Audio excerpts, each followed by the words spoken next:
Welcome to another anime review podcast. It actually hasn't, I was about to say it's been a while, but it hasn't actually been all that long. But I guess it's, two in the span of a few months is more than usual. So, yes, and it's somewhat significant. This is episode 90 of the podcast. Oh, yeah. Wow. That's right. Monumental. Wowee. Incredible scenes. We've been doing this for a while. And if it was any other podcast, it'd be episode like 300 something, but or no, not 300 something. It'd be like, what would it be? 5 years? It'd be a 200 something. Yeah. It'd be episode like 200, close to 300 by now. But since we're idiots, it's only 90. Yeah. And you know what? Like, we were shocked we even made it this far. What are we going to do for 100? No one knows. Hey, fucking... It does not matter. It's literally been a year since episode 80 where we were in person. So, that gives you the time span of, 10 episodes a year. Yes. That's okay, I guess. Fuck it. Yep. Be lucky if we get that much out. Anyway, we, way back when, towards the beginning of doing this podcast, first couple years, we talked about ReZero Season 2 when it came out, and just a couple days ago, Season 3 of ReZero concluded. And we're going to talk about that on this episode, because we actually garnered a surprising amount of attention, especially for the time, on those videos. So we figured we might as well revisit it. We talked about ReZero as a whole, May 2020. That was when we first talked about it. And then Season 2 came out. And then we did Season 2 Part 2, October 2022, and then March 2021. It's been 4 years, 5 years practically, since we've actually had a proper discussion about ReZero, which is it has been a while. Think about. Yeah, it has been a while. It's it was a 3.5 year time difference between the end of Season 2 Part 2 and the start of Season 3. So, we did toss around the idea of doing of splitting it into two videos like last time, but it's not the same since there was only a 2-month gap, and on my anime list, for instance, it's counted as one entry, whereas ReZero Season 2 are two separate entries. So we figured we'll keep this to one video for Season 3. It's a lot less episodes too, only 16 compared to 24 or 25 or whatever it was.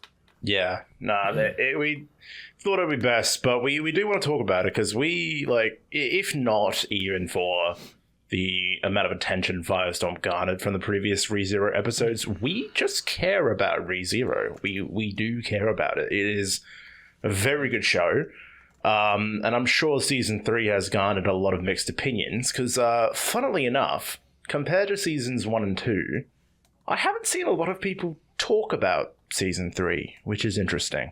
So I guess we're gonna fill that gap. I don't have a whole lot of people I follow or anything that really are into ReZero. I guess I would see clips every so often, on Twitter from guys that post clips of every anime, but other than that, I didn't really see people talk about it much.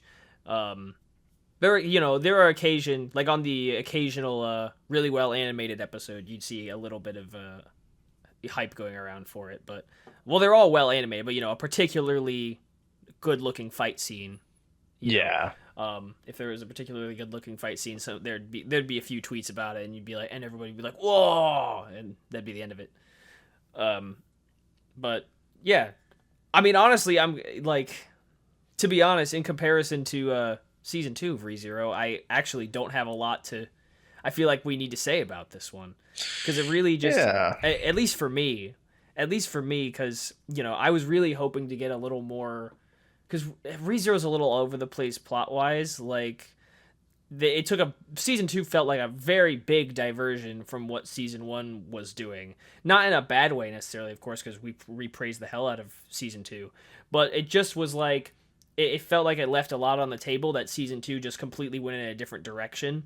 And then when we got to Season 3, we thought we were going to be doing the Royal Selection, which was a huge thing that ReZero Season 1 left on the table unfinished. Mm-hmm. And then we didn't get that in Season 3 either.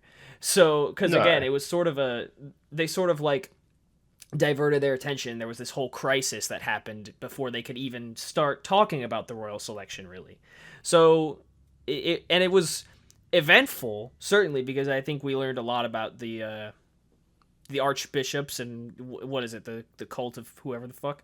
There was a lot more of those that got introduced all at once this time around. That we actually got to like see in action and that kind of stuff. But yeah, it just there was a lot of. I still feel like there's plot on the table that needs to be addressed. Thankfully, there was a season 4 announcement, which is nice. But again, it did sort of feel like a bit of a like they just threw something at us from nowhere without addressing what I was kind of interested in hearing about. But it wasn't. I mean, I can't say it was bad because it definitely wasn't. So. Yeah, absolutely wasn't bad. You're right. It just wasn't what I expected. They gathered all of the royal candidates together in one town, and then they didn't do the selection. Instead, it was, oh shit! Like there was a 1 year time skip since the events at the Sanctuary, like season 2, and like that was cool. Seeing some development for like Amelia and Subaru and. Like, the fact that they are closer, and now, like, okay, it's been a year since all this other shit, I guess we'll do the royal selection, yay, cool. And then they didn't do that, because it's been a year, and the Sin Archbishops are still a thing, so, like, oh, they gotta do something now, like, it's... Yeah, whoops. I don't know, it was... No movement from the antagonists, best we better do something. Yeah, I know, like, they literally were like, we should do something now. It's been a year. Yeah. You're right, though. Like, how different ReZero is so, like, from the origins in the beginning is really interesting to reflect on. Like, because I didn't realize it until, like, finishing season 3. ReZero is, like, the only show ongoing that I really like that I watched when I was a kid. Like, because like 10 years ago or whatever it was, like 9-10 years ago was when season 1 came out. And I'm like, holy shit, it's the only show I watched back then that's still going. Which is fucking nuts to think about for me. So I just have an attachment to it. But the whole idea of season 1 and everything about like how Subaru has to basically try and get this perfect run and like he has to keep reliving experiences trying to figure out the best path. That was awesome. He really is trying for like a no-hit run. That really is what he's trying to do. Legit. And then season 2 kind of diverged from that to give us more of a focus on Amelia, which was completely valid. She's another one of the main characters. Yes. Makes sense. And it had a few other characters in there. Yep, cool, no problem. Season 3, it was just kind of like, here's everything all at once. Here's everything like we've kind of talked about in the background, all happening right in your face right now. And it's kind of gone so far away from the whole Subaru trying to get the perfect run, because like he only really repeated scenarios with the first Sin Archbishop, the chick in the bandages. That was all... Yes. Could control people. That was the only time he really had to repeat anything. After that, he figured out how to organize his army and send them into the right place at the right time. Yeah, and it just... Like, I mean, it didn't exactly work out. A lot of people got hurt and died, but it came to a conclusion. And and they did well to reflect on it. I think it was in season 2 where they basically showed him being like, I don't want to die over and over and over again like I had to get this far because it just hurts too much. Like so it makes sense of moving away from the idea of I have to die to make things right. So I get it, but still it feels like we've gone very far off the wall when we're going towards somewhere else entirely. No, it's definitely that. Like, I don't want to say it's bad, right? Because I watch, or I guess in my case, it's more like read. I read a lot of shonen that are a little all over the place plot-wise, that do a lot of different things. But I think the difference with ReZero is it seems like it's going to go in one way, and then it kind of surprises you and goes in another. Which, a lot of my shonen manga don't really do that. So it's kind of, I don't want to say misleading, but it's like I kind of feel like it was leading us in one to like expect something, and then we didn't get it. Like being the royal selection in this case. Because I mean, with how much everyone's talked about it thus far, it seems like it's supposed to be important, but there's a lot that's happening before we get to it.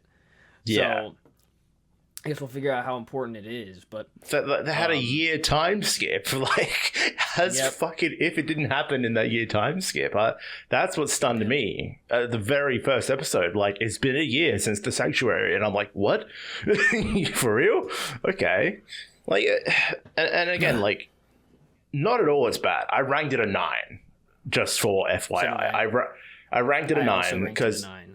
Yeah, it's very good. It's very entertaining. Yep. I love all the characters. Like, ReZero has done a very good job at making you like all the characters, even of the more asshole characters. Like, characters I would have completely hated in season 1, I've come to love in season 3. They've done very good with everyone. But it is almost too much, the amount of plot that is ongoing with all these different factors, and then like because there's a million things happening at once with the witches cult, the actual witches themselves. I remember like Satella or whatever the fuck her name was from before, and like Echidna, and then like all these other characters that Subaru and Amelia know, and then the OVAs going into the past, and then like everyone we got introduced to in season 2 that didn't come back, people losing their memories and shit. And then you have all that, but then you also have the fact that because Subaru has reset so often, I don't actually know what the canon timeline is. I don't know, like, what's actually happened in the lore that is just got us to this point, because of how often he's reset. So I am bombarded with all this knowledge, and I'm like, is that even important? So I'm a little bit lost. Yeah, you kind of take some of it with a grain of salt, because like some of it just might not be the case, and by the time the conclusion rolls around. I mean, at the same time, like I think we can expect like at least I've kind of, I don't want to say thrown it out, but like I've forgotten about like a lot of what happened before, because I just assume that the canon timeline is whatever was supposed to go right probably did. Like they killed off. I'm pretty sure they killed off. Somebody killed off the crazy witch lady, the one with the knives, the swords or whatever. Yeah, that fucking creepy bitch. Was that crazy witch lady? Is that the one in like the very beginning? The of one the show? Yeah, the one that came in and like cuts people's heads off. They killed her in season 2, I'm pretty sure. Wasn't that the one that Garfield killed and sees visions of? Yeah, in season 2. Yeah, that's right. Yeah. Yeah. So like basically, I mean, I'm pretty sure if they killed her, anything is possible. So, so that's my thought on that. But like, I don't know where I was going with that. But either way, like, I think like it was interesting from like a I guess an intrigue perspective to see a lot of the different archbishops of the witches cult and stuff, because there were a lot of them this time around, and like a lot of the different characters who are to be a part of the royal selection had very much different roles to play that I think fit their characters and everything. They were split up fairly evenly to like shoo off different members, different archbishops of the witches cult, which was cool. A lot of really interesting matchups there. A lot of really cool fight scenes. I don't want to diverge too much because I'm gonna lose my train of thought again. But season 3, I honestly I probably would have ranked season 3 an 8 if it didn't look so damn good. I think this is the best ReZero has been animated in its entire run so far.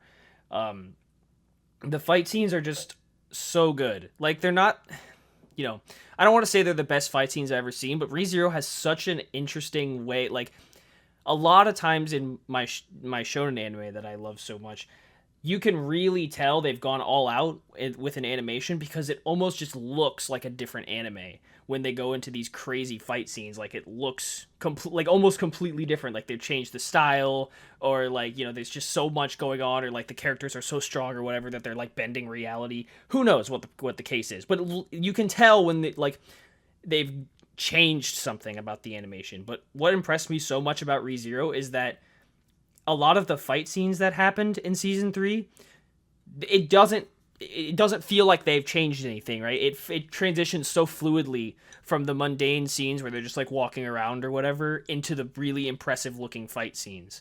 Like, I don't think they blow you away necessarily, the fight scenes. I think they're just like, they're choreographed so nicely. They're like, a lot of the camera movement is nice. If there even, sometimes there isn't any, and that works to its benefit well, depending on what the battle calls for. Like, I think they treated a lot of those fight scenes really well. And of course, one that comes to mind is I think the first one that probably comes to mind is Garfield versus that one crazy guy that was in the second half. I can't remember who he was, because he kind of showed up and then Garfield fought him and won, and that was it. But that was a crazy fight scene. That was the most visually impressive one to me. That was a lot of different a lot of different camera angles there. A lot of, like, it felt really involved. The animation was just great this time around, I think. I don't even think that's an I think. It's I know, dude. Like, it was so good. It was so good this season. It was phenomenal. But, like, it was so good. So fantastic. I was really impressed by, like, how smooth everything looked. Like, it just made those battle scenes feel like so much more, like, I don't want to say it's not eye-catching, it's not the word I'm looking for, but like I was like, ooh, this is cool. It was like, it really caught my attention and made me like more invested in what was going on, because I like wanted to see how the battle was going to play out, because it was really fun to watch. But the I forgot where I was going before, but I think my point was that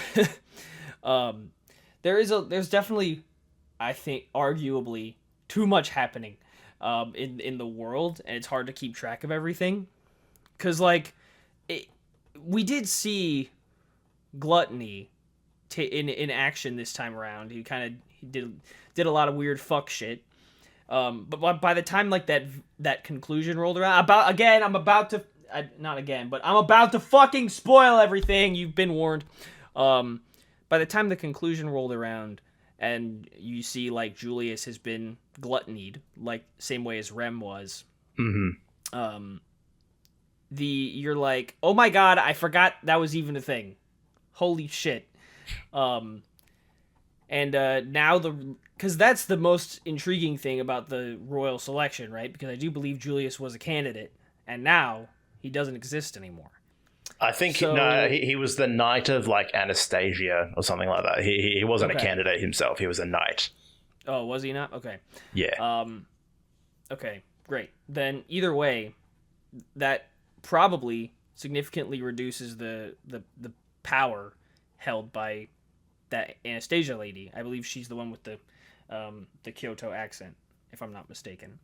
I couldn't tell you accents, but she's got the same like pinkish purple hair, like that one. Oh yeah, I don't know.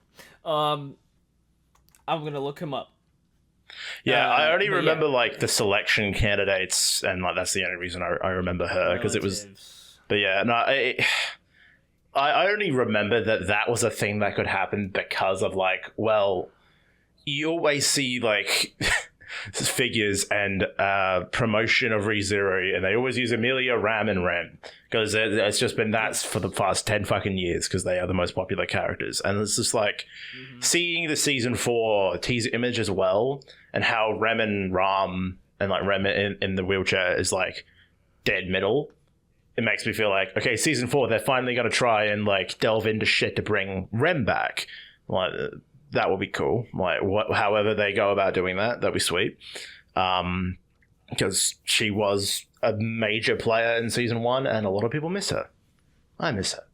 But season 3, yeah, you're right. So my thoughts of season 3 are like, you're right, the fight scenes were amazing. I love the blending of all the characters together because we finally get to see all the royal candidates working together, and they're all together rather than like hating each other because they all want to become the next, I don't know, leader, whatever the fuck it is. I don't know what they're actually being selected for, queen, whatever. It was Amelia, Krush, Priscilla, Anastasia, and Felt. I think they were the only ones. Maybe more, I don't know, but that's all I remember. That's all who was important. But it's getting to see them actually like all together and working together for rather than like being against each other was really cool.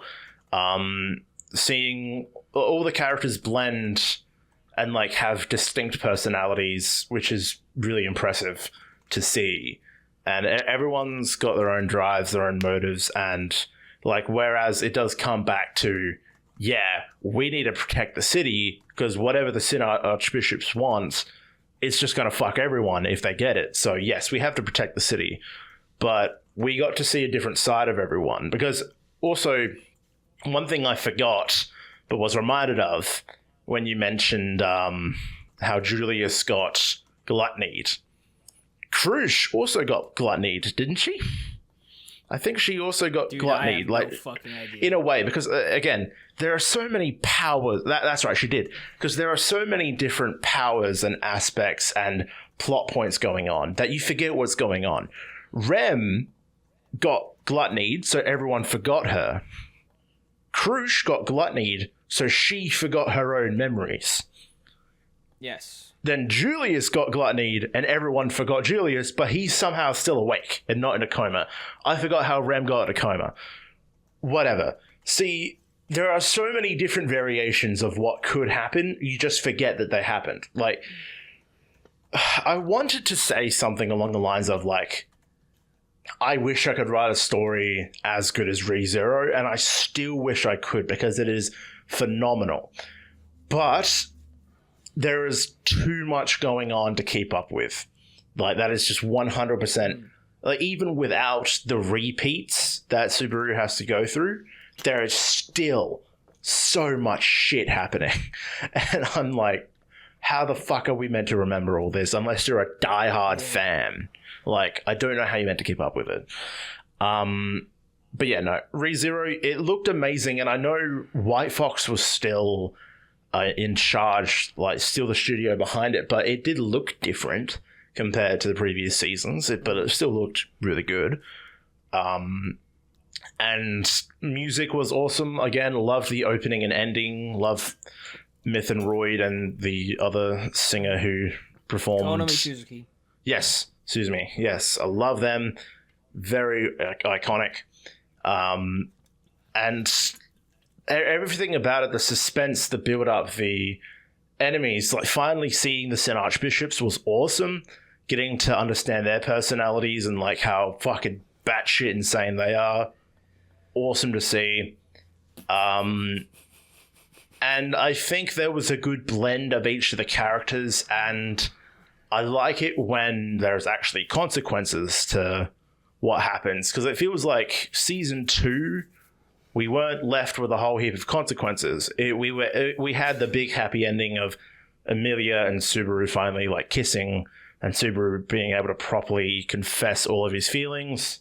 Amelia just being like, I don't understand what all this means, but I want to understand it. And it was like, wow, that's wonderful to see. Season 3 actually having consequences. Like, Otto got fucked up. I didn't realize the first time he got attacked by gluttony, like, it took me pausing the frame of him, like, on his ass to make me realize, like, oh, fuck, that's his bones. Like, they cut into his leg so deep that that's his fucking bones. Like, oh, shit. And, yeah, Julius got fucked up. Krush got fucked up. Like, there's actually a whole heap of consequences to what's happened. And Subaru's hand got fucked up as well. It's like, there is actually shit happening because of the season, because of these fucking villains. And I think, like, obviously we're going to get more of the same, but I feel like we're just going to get more of the main characters now, because if you saw the main PV, like the promotional visual of Season 4, feels like we're going to go a little bit more streamlined. Yeah, we'll have Julius there as well, but we've got most of the regular gang, so that's cool. And yeah, I can't speak enough praise to the fights and to the animation itself, to the voice acting as well. Like, all of it was really great. Yeah. They know how to make a fantastic product. It's just trying to comprehend everything is always difficult. And I felt like I was at a decent place at the end of Season 2, because I remember watching the director's cut before Season 2 came out, and because, like I said, that we released those in like a year of each other, the original ReZero video and then Season 2's reviews, so it was still kind of fresh there. But now I'm kind of like lost. I want to know what's going on, but I don't think I can rewatch everything and make a canon list. I'm trying to look up, like, what is the canon timeline, and I think someone on YouTube made a video explaining, like, what is the perfect run, like what is actually going on. Minutes long.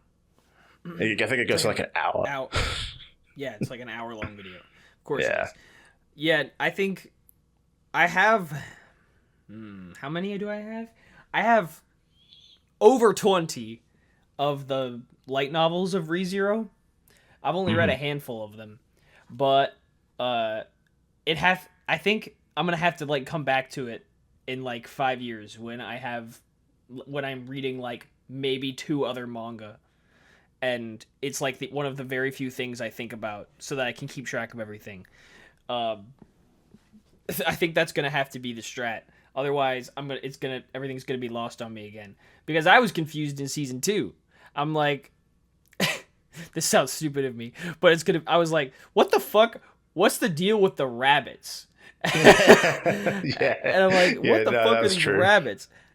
Like I was lost, and like I was trying to remember a lot of the stuff that happened when they did like the flashback scenes. I already just remembered it. I think it was the fucking whale that made Rem go unconscious. Oh, the fucking whale god. Well, the okay, rabbits and the I gotta whale. be honest. I am on the ReZero wiki, and I've been scrolling through it like all day to try to remember shit. Yeah. And like, so that's why I know the 3 beasts of, I think they're beasts of gluttony. I don't remember, but I think they're like, so the whale, the rabbit, and the black serpent are the 3 witch beasts. And the black serpent is the only one that's still alive. The other 2 Why are the dead, fuck? of course. Why the fuck does gluttony get so much? Like, gluttony is like a guy, his sister, and 3 animals. Why the fuck does gluttony get so much shit? Yeah, I don't know. It's like, it's really, especially because like gluttony's the one that's had a lot of the like strongest, most like surprising impacts on the plot so far, without even necessarily being involved that much. But they're the 3 the 3 great witch beasts is what they're called: the whale, the rabbit, and the fucking serpent. But I think Rem got a little too tangled up with the whale. I'm gonna find where it says something about Rem. Because if I remember correctly, gluttony, the guy, Rem must have made everyone forget who Rem is, but then the whale is what made her fall into a coma. I think. I don't know. That's could be, yeah. So I looked up gluttony before, right? I looked up gluttony, and his deal is I think the way it works, he has like a ritual or whatever that he has to do before he like takes someone's memories or everyone's memories of them. And I think if he doesn't finish it, it takes one or the other and not both. So Rem had both. Rem had everyone's memories of her taken away, and she has her own memories taken away. No, that sucks. And then I get whoever whoever you said, Krush, I think, got his memories taken away. I don't even know who that is, honestly. I think it's a girl. No, that's a green haired girl. Yes, the green haired girl. Yes, she got her memories taken away, and then Julius has had everyone else's of him taken away. Yes, so I think the ritual for them was incomplete, or something. I don't know, but that's what I saw when I was looking stuff up. Okay, fair enough. And yeah, I don't really know, but I was trying to find out because like there was a scene. See, now I'm spiraling. There was a scene at the very end of the last episode, episode 16, where they're talking to what's the lady with the bandage? Which one is she? She's like the witch of whatever. She's like the Envy, maybe. I don't know. Whoever she is, they saw her in jail, and she was like, Pedal Geese is inside of you, Subaru. He's gonna come out, or whatever. She said something ominous of that nature. And I was like, what does that mean? And I was like, I can only assume it has something to do with season 2 that I don't remember, because I know they went to like him and Amelia went to like those weird interactive flashbacks. No, I can actually explain what that is. Okay. Don't you remember Pedal Geese, the enemy that they fought in season 1? The crazy guy? Yeah, he defeated... when Subaru defeated Pedal Geese, he basically took Pedal Geese's soul into his own. Oh. Yeah, I don't remember that. Yeah. So he has Pedal Geese. That's why Subaru can use that unseen hand. That's, right. I believe, that's Pedal Geese. Okay. That would make sense. Mm-hmm. Great. Well... yeah. There you go. I think if I'm wrong, I'm going to hear about it. Don't worry. But I believe that's the case. Well, I have honestly, season 1 is what I have the weakest memories of, because I think I binged it. So I have my memories of season 1 are the worst out of everything. But yeah, I mean, cool. Like that, great. Like, who knows how everything's gonna play out, right? Because like, there's some parallels there, potential parallels, since Pedal Geese and Amelia's mom were involved. I think that's her dad, even potentially. I can't remember. Oh, it was more like adopted, like father figure. Yeah, Pedal Geese. Yeah. Jesus. I think someone above me just flushed their toilet or something. It was really loud. Anyway, well, I could hear it anyway. I don't think that a microphone will pick it up. But I don't know. Oh god, I hit a button. There we go. I'm just like kind of I'm in the same boat where I'm kind of lost on everything, because there is a lot, and I'm like trying to. Because I was scrolling through, whenever I had a chance, I was scrolling through the ReZero wiki to like kind of figure out what stuff I was lost about, and I didn't even really get that far. It didn't really explain that much to me, because I think sometimes I feel like I want a more concrete explanation than the world gives me. Like, I just have to accept that like these are rules and that's how things work, because it's an isekai and isekais can work however they want to. But I don't know. Sometimes because I can't necessarily explain it myself, I end up being like, well, it probably just doesn't make any sense. And then I forget about it. So that's probably my bad. But there's just a lot that happens in ReZero, and I don't know how people keep track of it all. It doesn't help that for like, I know you said you've got some of the light novels, but also for like anime only motherfuckers, the fact that like season 1 was nearly 9 years ago, and then season 2 was 4 years ago. Like there was big jumps and skips with the show. Like, I know they've already confirmed season 4 is going to happen, but like if it takes like 4 or 5 years to make, like, dude, like, they're not going to finish the actual show until we're like 60. Like, it's a long fucking series. I mean, dude, the light novel's still going. There's no end in sight. Dude, I think there's like 31 volumes of the light novel so far. Fucking hell. Like, there's so much content and so much to the story and so much lore. Like, that's why even the OVAs and like the movie. Forget I said that. There's 40 volumes. Fuck.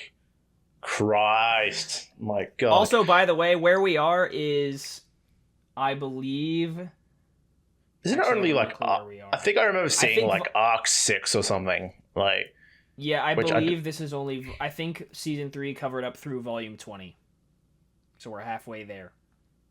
But halfway to where it is currently. That's actually not as bad as I thought it was going to be. But still, that is a lot of content. And of course, like, it's so easy to forget minute details. Like, why is Krush not remembering stuff? Like, I don't remember, like, I remember Subaru. I think someone said they prefer Krush the way she is now compared to the way she was before. I don't remember the way she was before because it's been that long.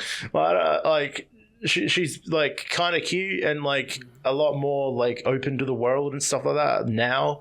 Like, I don't remember what she was like before. Was she an uptight bitch before? I don't remember. But I think that there is clearly a lot of love and care into ReZero, and like White Fox and everyone involved with it clearly love it and care. I wish, like, I almost want like a recap episode like for each season, just to kind of go through the canon timeline of events. Like, we don't need all the details of like how Subaru learned how to overcome this motherfucker. Like, we just need to know, like, through trial and error, Subaru was able to defeat this guy. He took this guy's power. Amelia had to go do this and all that. Because of this, Ren lost her memories and like is now in a coma. No one remembers her. Like, we need something just to help bring people up to speed, because even the movies in the OVA explaining Amelia's lore, that was kind of the most simplistic, like, one for one, okay, that's what's happened, and that is like, okay, you can just keep that there. None of it's too consequential. Like, we just know that people don't like elves still. But in regards to like season 3, like, I'm also rambling and getting lost. I loved it, but there was so much going on and condensed in 16 episodes that I just, I couldn't keep up with it. Feels like they cut content out. It feels like, especially compared to the previous couple seasons, it felt like they cut a good chunk of it out from the light novels, which I don't blame them for doing. But I think it also like depending on what their plan is for season 4, like, I don't know how many arcs they're going to cover. Because, like, depending on how long the following arc is, it might only be, like, a 12 or 13 episode season. Could even be, like, a 10 episode season, depending on how much they're trying to do. Because I think, depending on what it is... I actually saw spoilers, so I won't say anything. But I think they're going to do... I think they'll only do the next arc in season 4. They're not going to try to go any farther past that.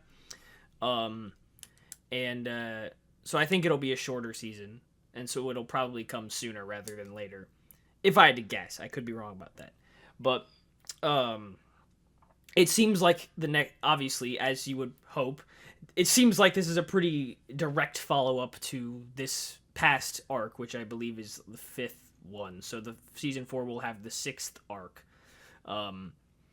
So it seems like a pretty direct follow-up to what happened, and then it concludes in a fairly satisfying way. So the next arc does.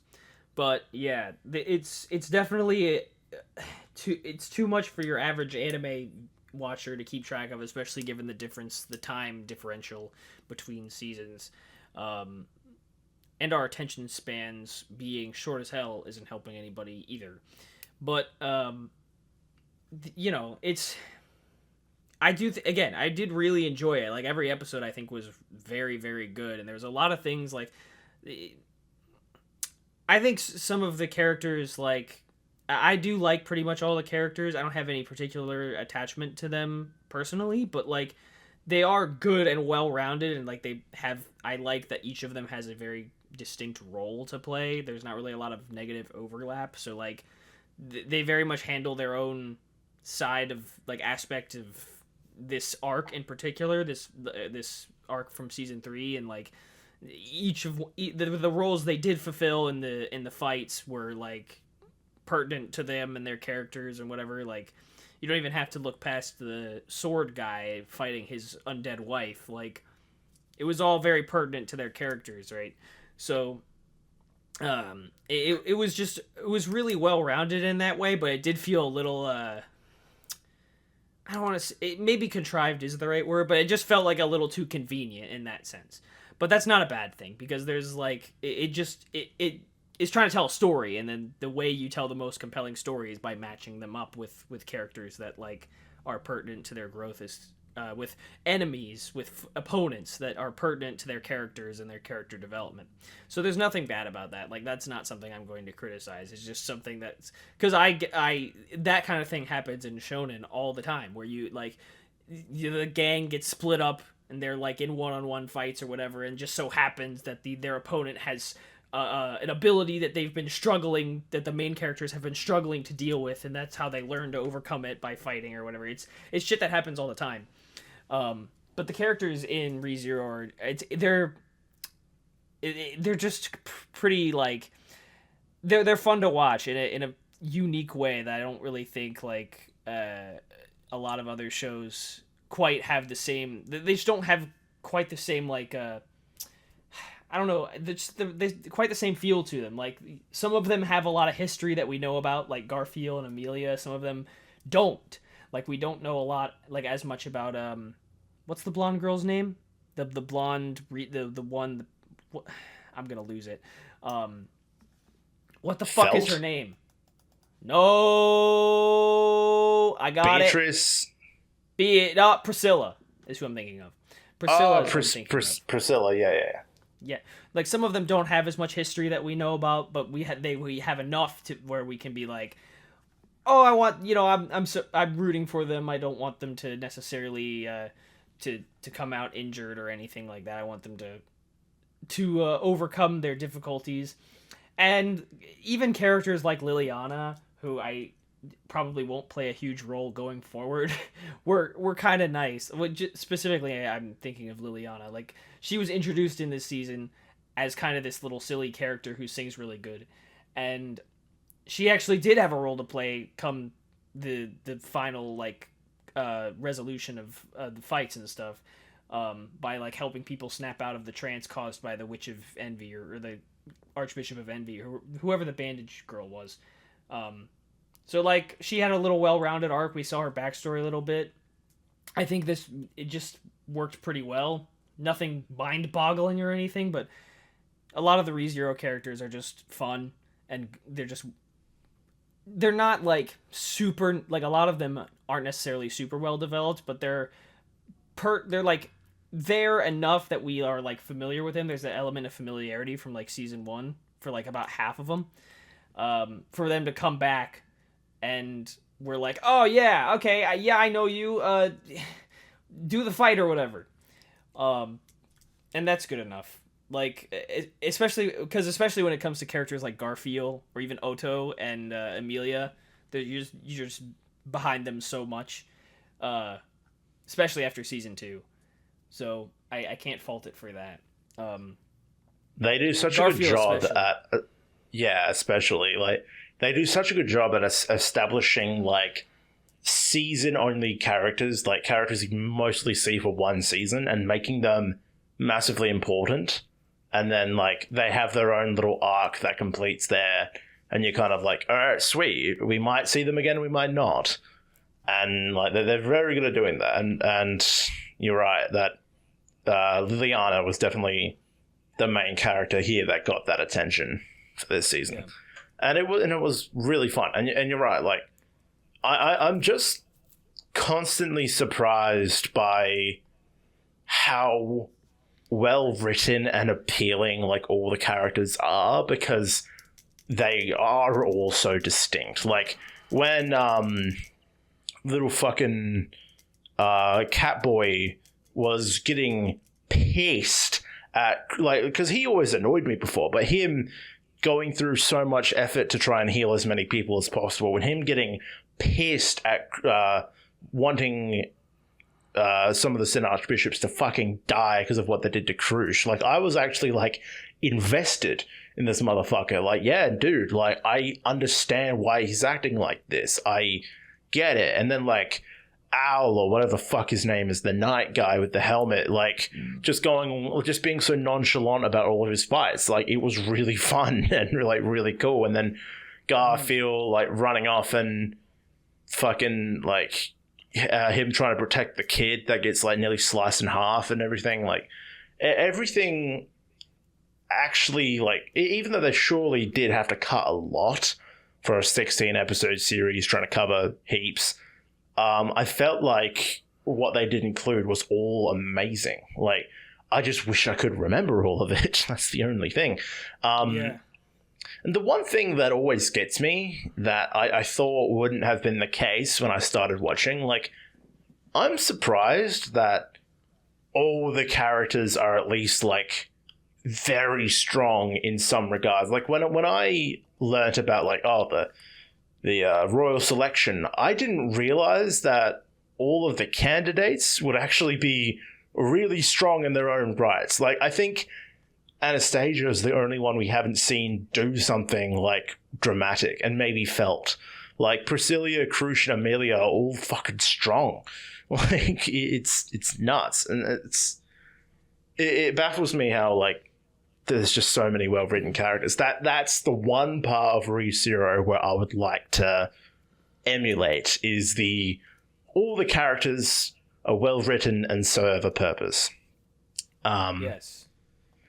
But all That's of the definitely lore... an impressive thing, because, like, a lot of it's, like, there's a lot of light novels that I feel like have characters that overlap each other negatively, where, like, they just take up space that other characters were taking up.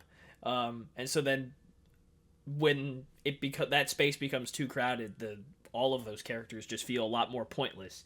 That never happens in ReZero, which is really impressive, especially for how many characters there are. And I think slight spoilers ahead that I've been spoiled of because of Twitter. Like, all the characters we have seen up until this point have had big moments, have been important in somehow, and they've all played a crucial role. The only one, I swear, that hasn't is, like, Petra, the young maid from last season.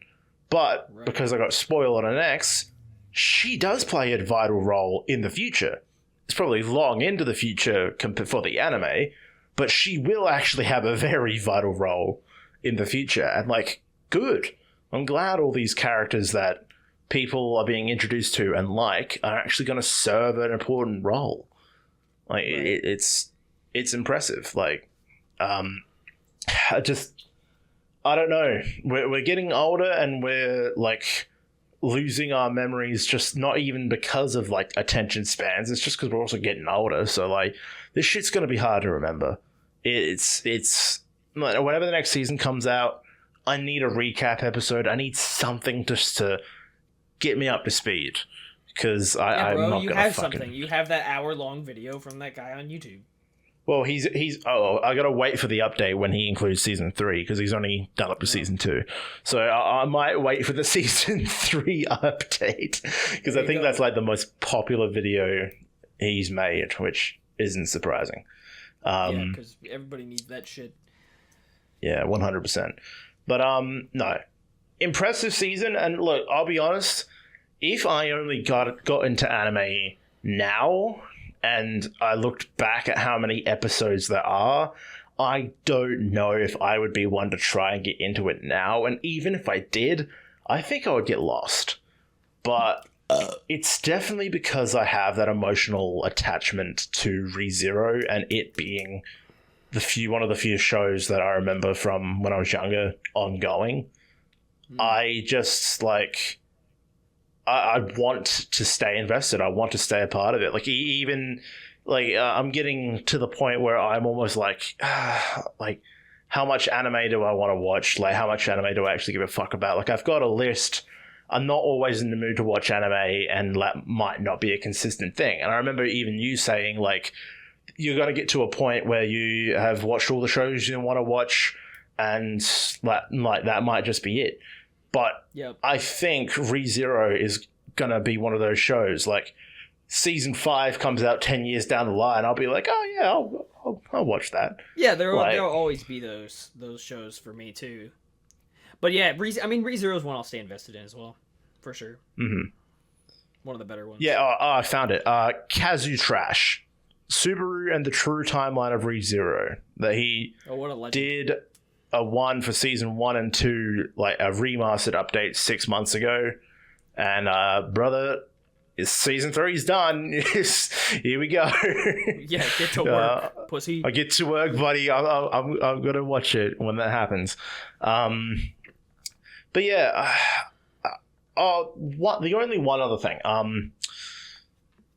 ReZero is also, for me, also like a tough show, not only because of everything like we've already said, but because, like, I'm not a massive guy for, like, gore and, like, horror, but, like, and ReZero does, like, gore and horror quite well.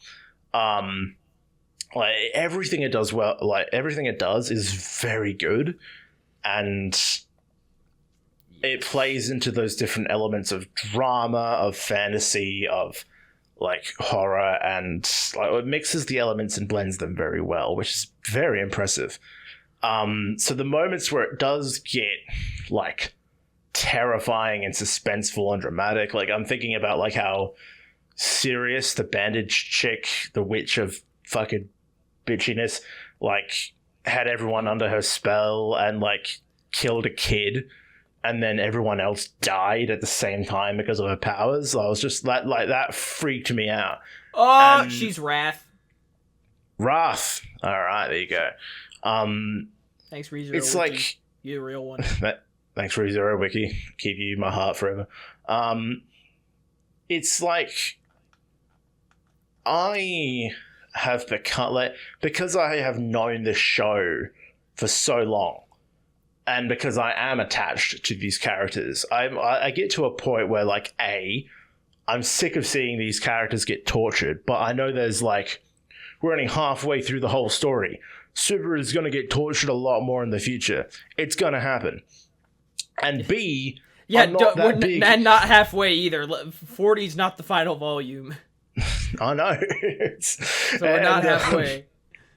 And B, like, I'm not a big horror guy, so the horror of it does make me, like, seeing the way, like, Otto gets his fucking shins blasted so you see his bones, and kids literally getting dropped on their fucking head, and blood splatters, and Subaru's getting his head cut off. Like, it does make me a bit squeamish at times. So it's almost like, fuck, I want to know what happens, but, like, fuck, I'm like, if I'm having a shit day, I don't want to watch Subaru get his limbs removed and fucking his head chopped off. Like, I'm not in the mood to watch that fucked shit happen. Sure. So that's why, like, it took me a bit to properly catch up with the show. Because, like, I've been in a bit of a shit mood since moving. So, like, I've had to deal with a lot of stuff. So, haven't been in the mood to watch all my favorite people die numerous times, because you don't know what you're going to get next episode. You don't know if you're going to get happy-go-lucky, oh, everyone's all cute and all that shit, or Amelia's being fucking destroyed and Subaru's being destroyed and everyone fucking yelling at each other. Like, you don't know what you're going to get with ReZero, because you've seen everything happen in the previous seasons where, like, Subaru's selfish and yelling, and then he turns good and realizes, oh, I shouldn't have been a prick, and him get fucking ass blasted a million times by different witches. You just kind of like, well, I don't want to see that today, so I'm not going to watch it. But like, so it's going to be like that forever. It's going to be like, okay, season 4, am I in the right state of mind to witness a bunch of bullshit happen? Yeah, all right, let's go. So it was difficult for me to fully watch it, but I got there in the end because I knew. I can respect that. Yeah, I can respect I that. hope it makes sense at least, because like, Well, sure, yeah. like slowly Krush became one of my favorite characters, and then she got fucking destroyed, and I'm like, damn it, that sucks. Well, that's unfortunate. And then it's like when you finally come around and start respecting a whole heap of these other characters like Julius, they're fucked. But that's not in a torturous way. But you know what I mean. I've seen Subaru die a million times, and half of those million times, like Amelia and Ram and a bunch of other characters also died, and you're kind of like, oh fuck, I don't know if I want to see that today. Yeah. And then now we know, because he doesn't want to go through death numerous times over and over again, that the reset points are being fucked with as well, because he couldn't bring Rem back.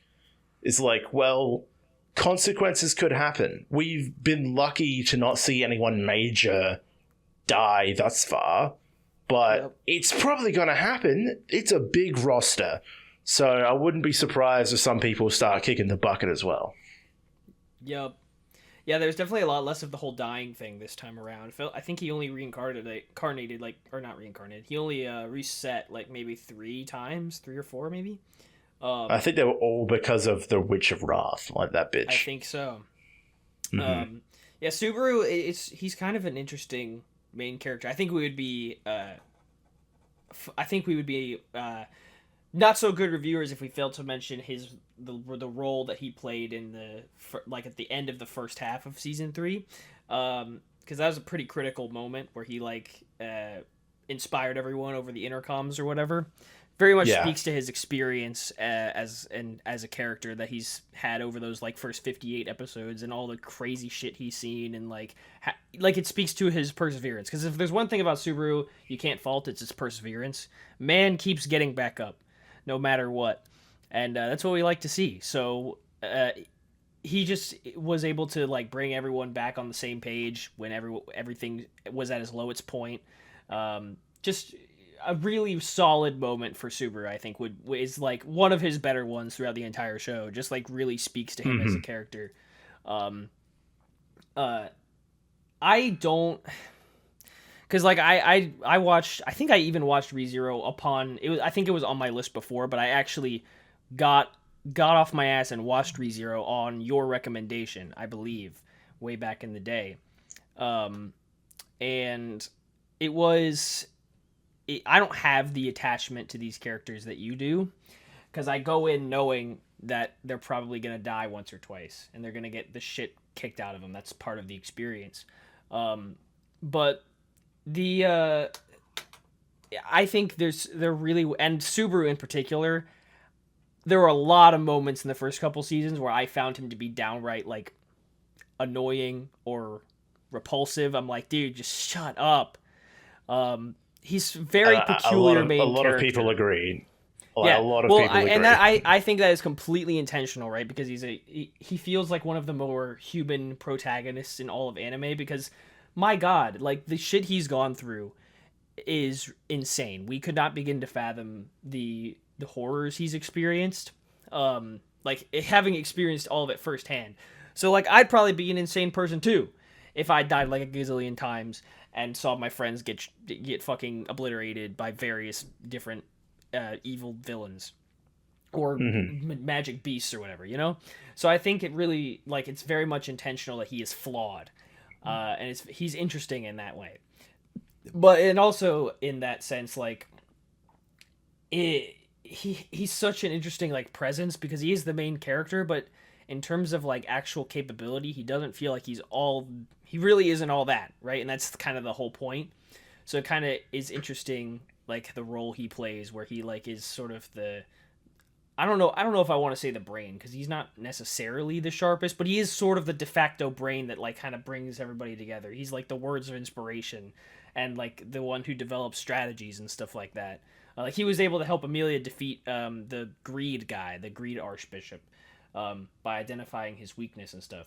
So he does have an interesting role to play, and he pulled out the hand of whatchamacallit, the hand of Ghost Hand.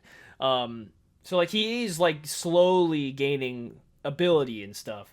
He's doing what he can with what he has. So you like I said, you absolutely got to respect his perseverance.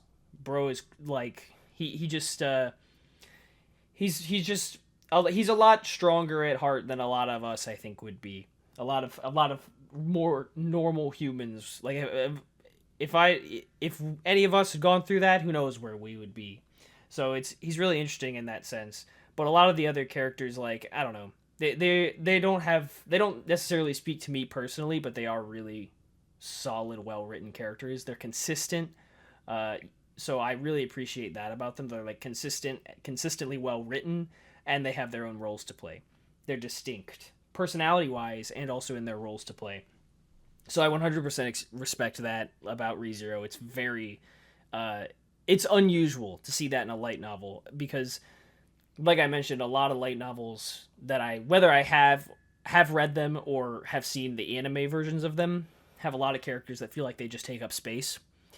That does not happen in ReZero, which is very interesting. And I think it's because there is so much going on that maybe we can't necessarily keep track of it all, that every character does eventually find their own role to play, even if it takes a while. So, fair enough. I totally respect the hell out of ReZero for that. It's like one of those shows that I don't necessarily enjoy on a level beyond like appreciation for it. Like, you know, I'm not going to say on a professional level because my God, I don't get monetization on my anime reviews. So I'm not going to say I'm a professional, but I have watched a lot of anime, and it is one that I don't necessarily enjoy on a bit like massively on a personal level, but I respect the hell out of and like do enjoy watching because I am going to actually talk about it. I was thinking about omitting it from this seasonal roundup and just being because like I don't talk about My Hero Academia or like Dr. Stone, stuff like that. I don't talk about those in the seasonal roundup videos. I was thinking of just being like, as ReZero, of course it's fucking good. So I was thinking about ignoring it, but I'm gonna put it in the video. So it's in that sense, like it's just a really solid show in pretty much every single aspect. So I really can't say much bad about it at all. It's just us personally, like I don't feel like my memory has I guess waned at all. Like I don't feel like I don't feel like I have a weaker memory compared to when I was younger. But I also have a memory that's filled up with a lot of other even just anime specific knowledge or memories and stuff, trying to remember a lot of that other stuff. So maybe that's part of why I can't remember everything, but I do sort of feel at fault for not remembering everything like I'm supposed to. But a lot of it does happen pretty fast. So I'm going to, in the end, I'm going to forgive myself. I'll get over it. But I don't think either of us can be blamed for forgetting stuff for a show that's been running for nearly 10 years. Yeah. Well, yeah, for me, it'd be more like 5 years, at least in my personal experience. But yeah, it's like, it's a lot. And I don't want to fault the show for us not remembering everything. But hey, I think it was really good. And ReZero does a lot of things right. Like I said, I think I've ranked every part of ReZero in 9 so far. I do think it's really, really good. I think I've done the same except for the OVAs, which I think I did 8. Oh yeah, but I don't remember what I put for the OVAs. I'm sure I watched them. I think the movie was good. Frozen Bond was the movie, and Memory Snow was the OVA. Yeah, I didn't care as much for the OVA. I think the OVA was fine, but the movie I remember being good. Yeah, they were but cute. yeah, ReZero's solid. Yeah, yeah. That makes more sense because you have like more attachment to these characters. I don't really have any particular attachment to them. Yeah, that's fair. Yeah. No, but you're also completely right. Like it is, like I want to watch it. I'm almost tempted to play the game. I'm because they've got a game out, and I almost want to play it. Like whether it's for FireStorm or whether it's for me personally, I don't know. I got to figure out what type of game it is. But yeah, like even I reckon because of the yes, I have the attachment to the characters and all that, but because of the difficulty in watching it and being like, okay, great, time to witness more pain and suffering. That's definitely what I'm in the mood for. Because of that difficulty of expecting that with ReZero, I'm also in the same case of like, I'm now just watching it because of the respect I have for it and for what's going on. Because you're absolutely right. That speech Subaru gave, that was basically just like, yep, here is a summarization of like everything he's gone through and him expressing that like vocally to a group of people that need that support. Like it's actually him embodying everything he's been through and being able to express that in a long diatribe, which is almost kind of the recap episode I was talking about. Like you got to understand everything he's been through just through that monologue. So that was amazing.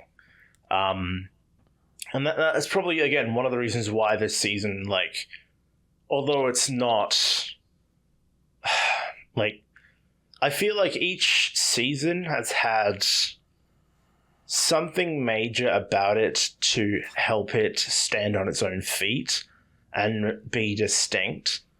And season 3, a lot of it was, okay, here are the threats. The threats are real, and everyone has to unite together to fight the threats, rather than being pitted against each other, which has almost been like the idea, but they've never committed to that. Like, I still remember when, I think it was Priscilla, Queen of Bitches, in season 1. I remember when we first introduced to her, she's literally like to Subaru, kiss my feet, you peasant. Like, she was a complete fucking bitch. But then you get to see her pull a sword out between her tits in season 3 and cut bitches down and be a fucking sick motherfucker. And you're like, okay, damn.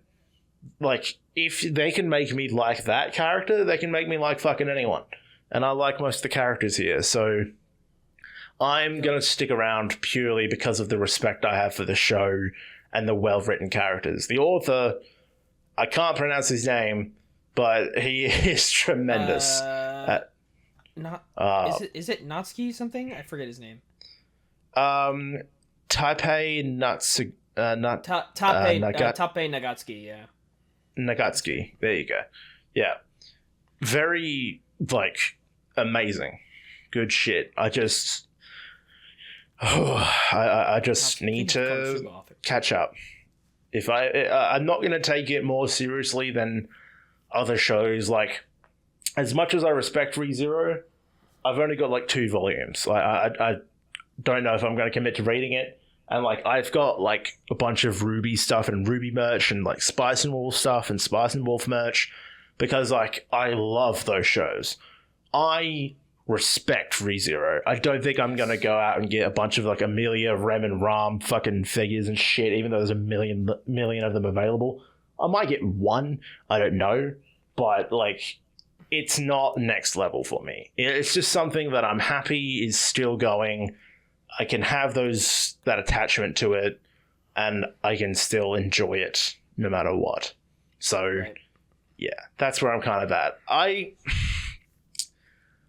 feel like we've said a lot about what we truly feel with ReZero, and I like doing these reviews. And now that season 4 is probably a couple years off, it would be nice to revisit it, but we might not need to, depending on how it goes. Yeah, because honestly, we've kind of given all we can give in regards to why we like ReZero, and depending on how season 4 goes, yeah, who knows what happens. But yeah, it's incredible. It's gotten to that point of like cementing itself in history of anime, of like, it's incredible. We know it's incredible. What more needs to be said? Definitely. It definitely has that like very specific place in the history. Like, you know, God forbid anime ceases to exist one day. But we would look back, should that future come, that godforsaken future come, we would look back on ReZero and be like, holy crap, that sure was a show. It was. I'm almost curious, like, even though it's still popular enough to warrant immediately getting a season 4 announcement, but, like, I'm almost wondering, will the anime ever be able to catch up and finish and, like, catch up to the light novels? When will the light novels finish, and will the anime ever reach the point where it can finish as well? Honestly, I have no idea. Because, I mean, this man is... Yeah, he's really going for it. Actually, Volume 40 literally came out on Monday. So, in Japan. Yeah. Literally and came out on Monday. If the Wikipedia is right as well, apparently it's all self-published. This man's doing it all by himself, like with an artist. Out of pocket. Like, yeah. Paying dude, an artist out of what pocket a lad. for it. So. Oh, no, that's right. No, sorry. I got that mixed up. No, I think he writes it as a web novel, that he self-publishes as a web novel. Yes. And then the light novel releases come shortly after, I think. So, yeah, it starts off self-published and then it gets combined to a light novel. But still, this man, he's not stopping. Nope. He's got a ways to go, it seems like. Because I'm looking at Volume 40 right now, and I've never seen this character in my life. So, great. There's more. It's not like they're still introducing new characters. We got a ways to go, I think, from Volume 40. I don't know how many. What's the longest running light novel series out there? This has got to be up there though. Because honestly, the longest I've seen, I think, like with the most amount of volumes in a light novel series, at least again for that I've seen personally, is I want to say it's The Irregular at Magic High School, that really shitty incest one, which is 32 volumes. That's the longest I've seen, and this has already gone 40, and still no end in sight. So shit. Yeah, that's a lot. And I have no sense of how far away it is from potentially concluding, but bro's still going strong. Tape, Mr. Nagatsuki is still killing it on the keyboard, so let's not stop him. He's cooking. Actually, you're right, because I just looked up like longest running light novel series, and a lot of these lists are old, but like the older lists say like 50 plus or something like that, and I'm like, he's nearly there. That's he's almost there. There's no recent list of like longest running light novels. Does it say which ones that run 50 plus? Does it say which ones they are? Well, that was like 5 years ago. Oh my god, Rurouni Kenshin. That's manga. Son of a bitch! Rurouni Kenshin is a manga. Okay, well, the 5 year ago one was Certain Magical Index. Shonen. Ooh, actually, that's a good shout. Actually, I forgot about that. Shonen Ono Omi Yuji, Gun Parade March, Fortune Quest, stuff like that. But that was all 5 years ago. I don't know what the current, more recent one is. Yeah, I do think. Wait, hold on. Maybe even SAO might be up there because the amount. SAO might be up there, yeah, actually. Yeah. It keeps giving me longest running manga shows. I don't care. I want light novels. You bitch. Well, okay, so Magical Index went for 22 volumes in its first run, but then there's a new one that went for 23. That's a manga. Nope, that's a light novel. Never mind, I lied. Then there's another one that's still going. So that would be 45 total. What are we doing? We gotta end this video. Yeah, I know. We're allowed to be curious and add stuff to this. But anyway, yeah, it's like those are different series apparently in Magical Index. I'm not even gonna. I mean, I'm gonna watch Magical Index, but I'm not gonna read the light novels. I can't do it. Yeah, no, that's fair. Magical Index. Anyway. It's just one of those things I've been curious about for so long. It's like, what's the deal with this? It's like it's like something I'm like, I don't know. It's like passing a like a restaurant or something on the street. Like you've passed it a gazillion times, and it looks kind of dumb, but you kind of want to try it anyway, and you're like, I'm gonna do it. I might go in here. Yeah. That's me with Magical Index and Railgun. Also, I've heard that. All I've heard about them is that they're bonkers. Like it's. Yep. That's what I want. That's what I want. Mm-hmm. If I'm just gonna binge them all in like a couple days or something, some dumb shit like that. I'm not gonna do that. I'm never gonna be able to pull that off. But I'm gonna try. Yeah. No. Yeah. No. We are big fans of ReZero. We want. I would love to see more. I would love to fully comprehend what's going on, but I simply did not have the time. I will simply enjoy it as it comes. And yeah, like we said, we probably, who knows if we'll cover season 4. It just depends, really. If we feel it at the time, who knows. But for now, let us know your thoughts about ReZero season 3 in the comments down below. If you have like any bits of any notes to help us comprehend what's actually happening, you're more than welcome to give them to us. Yeah, I'm just impressed. Like I said, I'm just impressed. Like I never thought that something I enjoyed so long ago would still be prevalent today. Like I think that's like in the Spice and Wolf review we did. Like that's one of the main reasons I am attached to Spice and Wolf, because it's one of those shows that I enjoyed when I was younger, and it's had like a reinvigoration since Merchant Meets the Wise Wolf has come out. And like, but ReZero didn't need that. It's still ongoing, which is incredible to see. Yeah, so give us your thoughts and opinions, and I can't think of anything else. Do you have anything else to add? No. I don't know. Unless we're talking about Magical Index, then nothing. Well, that might be a topic for another day. Who knows? No shot. Shot I convinced Trent to watch that. No fucking shot. I've seen like clips. I've heard how bonkers it is. It looks like trash. And I'm like, fuck, man. It looks like shit. Do I have the time for this? Because nowadays, a lot of it is, do I have the time for this? It looks like shit. It looks like ass. That's why I want to watch it. Yeah. There you go. The end. Yeah. The end. Like, subscribe, comment, all that jazz, and we will see you next time. Thank you for 90 episodes of the FireStorm Podcast. What should we do for 100? Who knows? Will it happen? Will it ever happen? I don't know. I'll suck my own dick. Oh, wow. We both put the cameras on and try to suck our own dicks.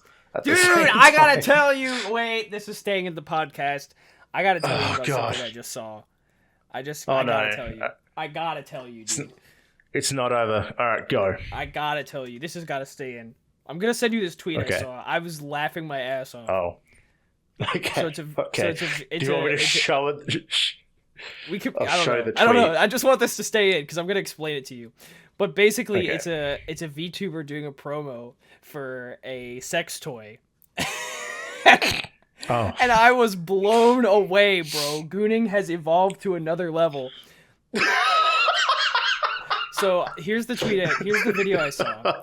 Essentially, what it is it's like a electronic thing. It clamps onto your desk, and then you put your dick in it. So but it can like rotate 180 degrees, right? So you clamp it onto the edge of your desk, and then it can like move back and forth, right, to pump your dick, and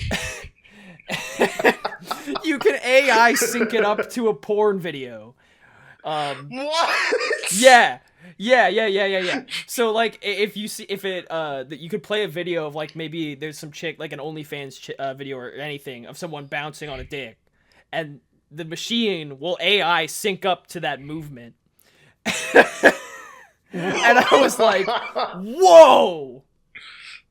Did you send it to me on Twitter? Where are you sending it? I think I sent it. Did I send it to you on Twitter? Oh, yeah, okay. Sorry, I only just brought up Twitter. There it is. Yeah. What the fuck? Uh-oh. Yeah, so... Nekota. Oh, yeah, no. Well, I just happened to see this. So, I think I probably saw, like, something weird she tweeted, and they just clicked on her account. This is her pinned tweet. So I was like, it was right there, and I was like, whoa, what is this? So I'm like, this is what we should be using AI for. Gooning. It's solved. Gooning. Everything is solved. You just use AI for gooning.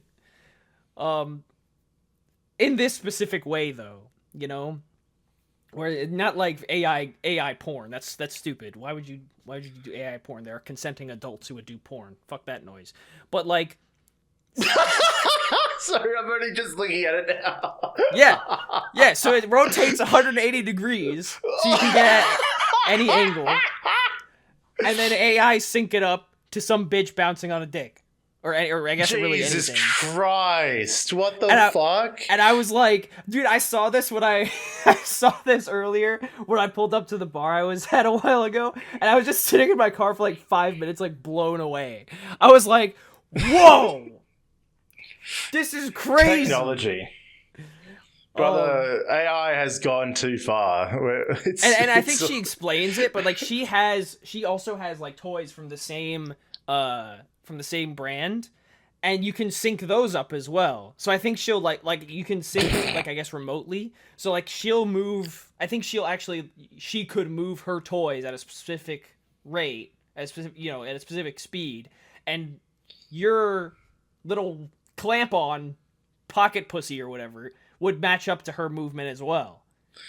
Why the fuck would you want sex toys that work together? Like they're gonna. And I'm like, holy hell, that is Jesus crazy. Christ! And I looked it up. Fuck? So I ended up looking it up because I was curious and like, how much are you paying for this? How much are you paying for this fucking breakthrough of fucking scientific ingenuity? On sale, it was like $200, which actually is better than I thought. So I think the full price was like $400, which I'm like, if you're paying $400 for that, you're an idiot. Like, you need help. Go outside. But like, and stop trading Bitcoin, because how can you afford that? But also, it's free AI sync. Yeah, dude. Fucking hell. I was blown. That's ridiculous. I was mind blown, dog. I was like, holy shit, gooning has just evolved to a point beyond my comprehension. That is ridiculous. My God. I was laughing my ass off. Oh my God. And I'm like, I mean, I could see, like, in a sense, like, I can see how that would be immersive, a lot more so than usual. But like, porn shouldn't be immersive though. the goal is to eventually fuck off and find a partner, not to fuck your desk. Like, that's not the goal here. You're not. Well, I think I think the goal has changed for some people. That's the thing. I think the goal has changed. Because I like if you listen to this bitch talk, apparently there is a market for it. You'd assume, since they're selling it, there must be demand for it. So I mean, there's demand for. Of course, there's demand for sex toys, but why the AI sync to pornography? AI sync, bro. That's what I'm saying. I think there's demand for that, and I think people have just. I think like I feel like there are more people than we realize who have like surrendered themselves for some reason or another. Who knows? God knows. But have surrendered themselves to like never finding a partner, and so just goon all the time, or just like constantly gooning. And like this is it. Like they're watching like sexy VTubers or whatever, and they have like the VTubers like 3D models fucking bouncing on something. Or other. Like I know there's like a growing market for lewd tubers, like lewd VTubers and shit. Yes. But like that is absolutely fucked, and that is like that is going far beyond what nature has intended. God is looking down at us with disapproving eyes. Yes. If anyone's buying that motherfucking fucking shit, hilarious. That is, oh my god, that is so funny. Fucking hilarious. That is so funny. I'm not looking forward to episode 100 whenever that happens, and it's just like, what advancements and AI porn technology have been made by then? Like, whenever that episode comes out, like, how far is it gonna go? I mean, we already passed the date. Like, there's that article or whatever that was like, in 10 years we'll be fucking robots, and it was like from 2015, and it's 2025, and we're not fucking robots yet. So no, but that is as close as you're gonna get. That's coming. Actual robots. It's literally like I'm gonna watch a 3D model of a chick that looks like an anime character fucking a dildo in her house, and I'm gonna have a machine that's hooked up to emulate her bouncing on my cock, and what more do you want? That is basically the closest you're gonna get to fucking a robot without buying a robot. That is ridiculous. Fuck. This is not how we were meant to end this, but that's okay. Dude, let's all stay in. Oh man, rezero, lads. rezero. That killed Incredible. Me. I was like, that is gooning to the extreme. Oh man, that's so funny.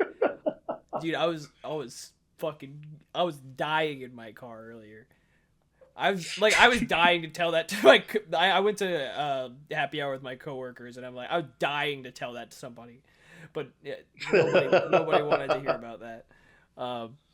Oh god.